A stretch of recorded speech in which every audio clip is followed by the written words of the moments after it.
In just a few decades, Australia has grown to become one of the world's top wine-producing countries, in terms of both quantity and quality. Now, much of Australia is too hot and arid for viticulture, so this industry is largely focused in the southeast and southwest corners of the country.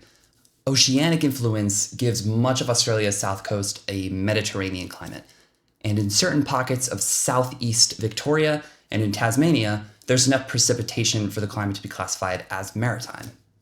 Australia is divided into geographical indications, or GIs, and these are the names that you'll find on the label that tell you where the grapes came from. There are 4 types of GI in Australia: states, zones, regions, and subregions. States correspond to the actual states of Australia, so Queensland, New South Wales, South Australia, Victoria, etc. Zones are, for the most part, larger areas within states. So Barossa, Big Rivers, Hunter Valley, all zones located within states. For the most part, these are located within states, but there are a few zones that span across multiple states, like the Southeastern Australia zone. Regions are smaller, more geographically distinct areas within zones. So, for example, Barossa Valley and Eden Valley are both regions within the zone of Barossa.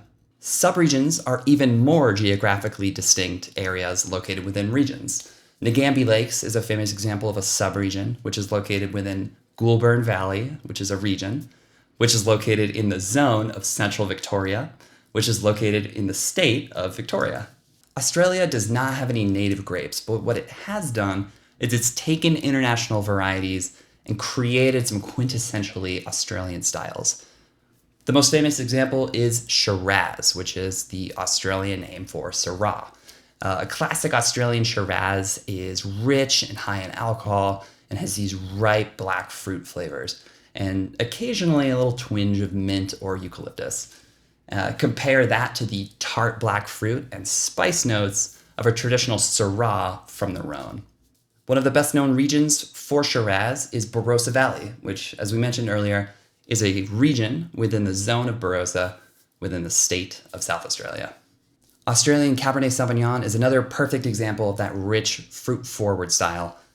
And Cabernet Sauvignon is the second most planted grape in Australia, right behind Shiraz. And south of Barossa is a zone called Limestone Coast. And within the zone of Limestone Coast, there's a region called Coonawarra. And Coonawarra is a famous region for that classic Australian Cabernet Sauvignon.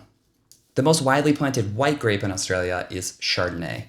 And the classic Australian Chardonnay is reminiscent of a California Chardonnay, so some stone fruit, some tropical fruit, and definitely some oak. And one of my favorite Chardonnays from Australia comes from the region of Margaret River, which is located all the way on the west coast in the state of Western Australia within the zone of Southwest Australia. Riesling is another Australian specialty. It's more similar to a Riesling from Alsace than a Riesling from Germany, in that it's dry, high in acid, but Australian Riesling just explodes with ripe lime flavor. 2 key regions for this classic Australian style of Riesling are Clare Valley and Eden Valley, which are both located within the state of South Australia. So Australia isn't all about these rich, fruit-forward, powerful wines. There are also some sparkling wines and some cool climate style wines that are coming out of Tasmania, so just a bit further south than mainland Australia with some more precipitation. The conditions in Tasmania are really perfect for champagne and Burgundy style wines. There's, of course, so much to discover about Australian wine. For you true wine users, go check out the new Australian wine course. It's free, it's in the catalog now. And if you haven't seen already, we completely revamped the map. So go check that out, go explore some regions, see what's out there. Until next time, cheers to you.